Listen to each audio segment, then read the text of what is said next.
Para sa mga hindi pa nakakaalam at mga baguhan pa lamang sa paghahati ng tile gamit ang grinder, may ibabahagi ako sa inyong simpleng estilo na kapaki-pakinabang.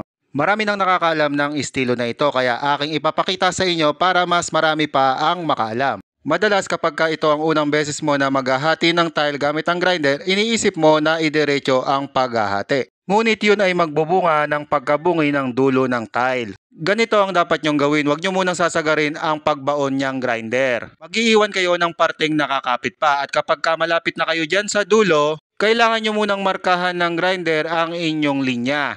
At dyan sa dulo, kailangan nyo nang isagad ang pagkakahati ng tile. Yan ang kinakailangan gawin para masigurado na hindi mabubungi ang dulo ng tile dahil kapag hindi nyo ginawa ang estilo na yan ay siguradong magkakaroon ng bungi ang dulo ng inyong mga tile. At kapag nahati nyo na doon sa dulo ay pwede nyo nang ituloy-tuloy ang paghati ng mga natirang parteng nakakapit na tile.